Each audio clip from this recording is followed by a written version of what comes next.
Hello, Econs. We all understand that writing skills are also very important for us. So, to ensure good writing skills, I'm going to briefly discuss about the writing checklist today. Are you all ready? Okay, let's get started. Here's your writing checklist. So, as soon as you finish the sentence, writing a sentence, what are you going to make sure to put? Exactly. So, you're going to put a full stop after writing a sentence. And you always begin with a very true. So it is going to be a capital letter in the beginning of the sentence, and the end of the sentence you're going to put a full stop. Okay. And make sure, whenever you write a sentence, there is a finger space between each of the words that you write so that it is clear to read. The next one. So I have spelled words I know correctly. So most of the time, we often tend to make spelling mistakes. Okay, so we should avoid that. So make sure to you spell it again when you write it on the book. Okay, I have started all the letters on the line. So it is again very important for us to have the handwriting legible. You have to make sure you follow the line format. Do you all remember the line format? Sky letters, earth letters, and middle letters. Okay, so if you follow that, your handwriting is going to be legible.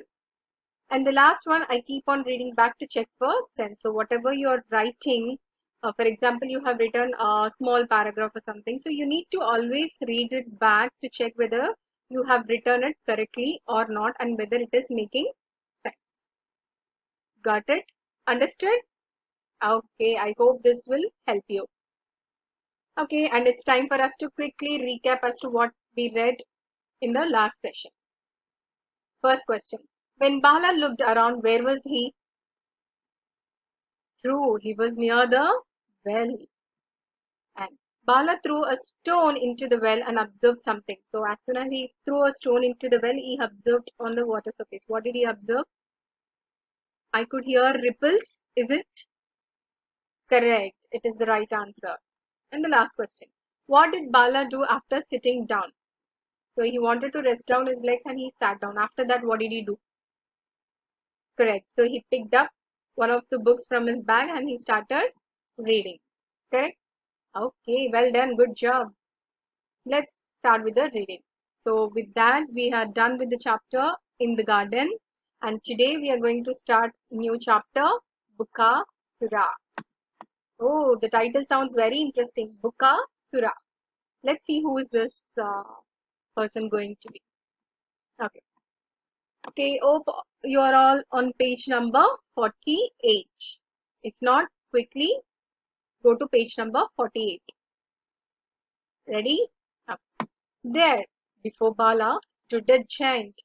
Do you all remember in the last? So Bala was freezed looking at something. So there was so as soon as he opened his eyes, he saw a giant with many heads. So this giant had many heads. A monster. Was this Ravana? Were there 10 heads? Bala was too terrified to count. So he was altogether scared. Bala was scared looking at the sight. So maybe it was a monster. He was thinking, was it Ravana? And he had how many heads? It was about 10 heads, and he was also uh, sh- uh, he was terrified to count how many heads were there. He just stood there shaking, clutching his back. Obviously, if someone sees a giant with so many heads, they will start to shiver. Correct? Okay, so there's a new word for us to learn, clutching. Clutching is grasp something tightly. Example, the young boy was clutching his mom's hands as he was afraid. So whenever you are afraid, you immediately go to your dear ones and hold their hands. Correct? So the same way here. So Bala was shaking and he was tightly grasping his back. Each head had a mustache and fangs. One eye in each head blazed like the sun. The other gleamed like the moon. The eyebrows looked like brooms. So now they are describing how it looked like. Okay, so the other another new word, gleamed. Gleam means shine brightly, especially with reflected light. So it was shining like a moon and blazing like sun. Okay, before we move on, let's read together. Place your index finger and let's start with the title. Bukasura. There, before Bala, stood a giant with many heads. A monster. Was this Ravana? Were there 10 heads? Bala was too terrified to count. He just stood there shaking, clutching his bag. Each head had a moustache and fangs. One eye in each head blazed like the sun, the other gleamed like the moon. The eyebrows looked like brooms. Okay, so moving on to page number 49. Who are you? No one has dared venture near my den before. The monster thundered. So now the monster broke out and he was thundering, shouting or screaming. He was saying, who are you? How could you dare to enter near my den? When the monster talked, all the mouths moved. So when this monster was talking, all the mouths from the other heads were also moving. Isn't it so scary? Mm. Bala was too scared to speak. When he opened his mouth, nothing came out. Answer me! The monster sounded even fiercer now. So Bala already got scared. He couldn't even open his mouth because he was almost in a shivering state. But then still he has become more, sounding very harsh, and he was asking for an answer. The boy in the garden. Bala mumbled. Immediately, what did Bala say? The boy in the garden. Bala mumbled. Mumble. We have a new word. Mumble is say something quietly, making it difficult for others to hear. It's like, almost kind of whispering. Sing very quietly. Example, the old man mumbled in his sleep. Okay. Don't you have a name? The monster growled. So he was asking, you don't have a name to Bala. Gruffalo. It came out as a squeak. So immediately Bala responded, Gruffalo. That sounds like a terrifying name for a bite-sized boy. I could easily squeeze you between my fingers. Now even more like Bala is going to be freezing because he was saying the monster could squeeze him between his fingers. Okay, so before we proceed, let's read together. Who are you? No one has dared venture near my den before. The monster thundered. When the monster talked, all the mouths moved. Bala was too scared to speak. When he opened his mouth, nothing came out. Answer me, the monster sounded even fiercer now. The boy in the garden, Bala mumbled. Don't you have a name? The monster growled. Gruffalo. It came out as a squeak. That sounds like a terrifying name for a bite-sized boy. I could easily squeeze you between my fingers. Okay. Page number 50 now. The monster laughed. Where have you come from? So the monster immediately started laughing. Ha ha. So he was asking, he was asking Bala, where did you come from? Let's see what did Bala answer. Where the wild things are, came Bala's response. He didn't know what he was saying. So Bala was even not aware what he's speaking. He just told whatever has came into his mouth.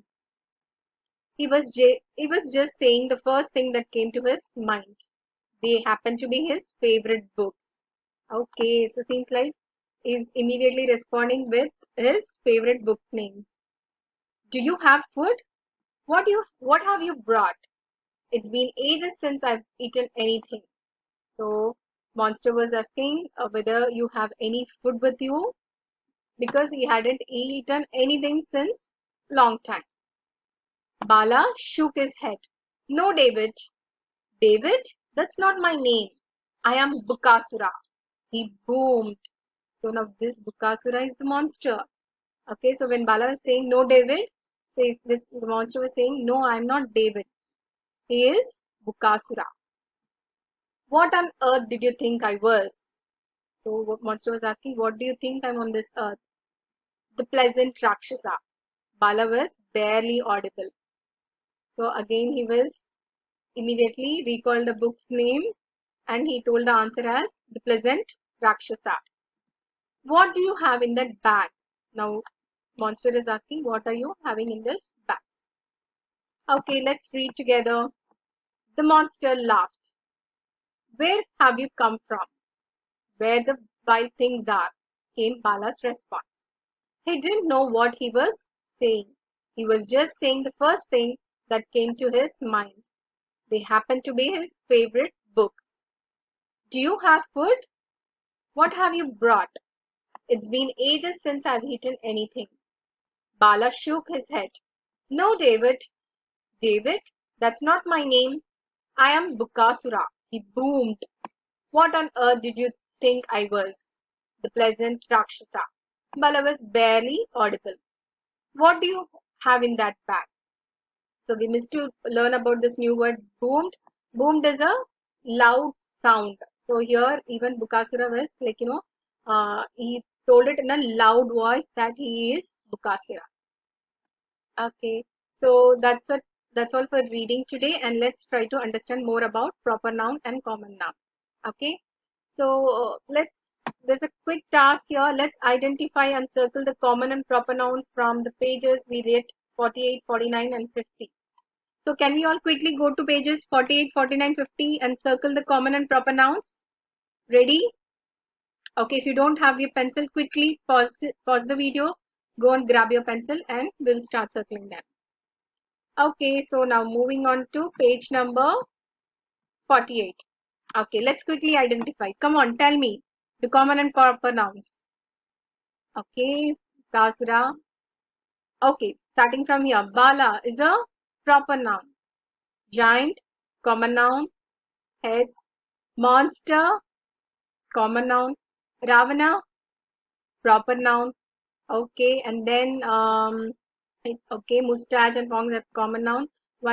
It blazed like the sun. Sun, okay, common noun. Moon, common noun. Okay, so did you all circle them? Okay, moving on to page number 49. Okay, tell me the words. Common noun, proper noun words. Okay, den is common. Monster again is common here. Okay, and then Bala over here is proper. Again, monster is common. The boy in the garden. It is the title of the book, the name of the book. So what it is going to be, proper noun or common noun?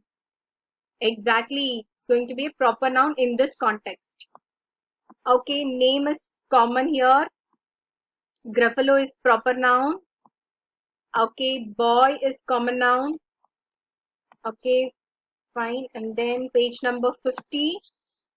Hope you all are circling them. Okay, monster again is common. And then where the wild things are. Again is talking about a book name. So it is going to be proper noun. And then they happen to favorite books. Books is common or proper? Yes, common nouns. Okay, and then Bala again is proper noun. David, true. David is proper noun. It's a name of a person. Okay, Bukasura is a proper noun again. Earth, common noun. The Pleasant Rakshasa, again a book name. So it is going to be proper noun. Okay, bag is common. Well done. Good job. Pat your backs. Great. Okay, so let's move on. Okay, and here's your learning engagement, task 1. So you're going to do exercise 3 from page number 14 in your grammar book. And task 2 really seems to be interesting. There's a big butterfly. So you are going to draw this butterfly in your journal. So already you can see some of the nouns over here, October, Miss Jones. So the places which were referred, for example, here, proper noun should be colored in blue color and common noun should be colored in purple color. So for example, proper noun, Miss Jones is a proper noun. So this part of butterfly you're going to color with blue. And whereas school here is a common noun. So you're going to color this part with purple color. Okay. So, and these are the set of words that you have learned today. And this is optional to write for you in the journal. That's all from my side. Happy learning. Bye bye.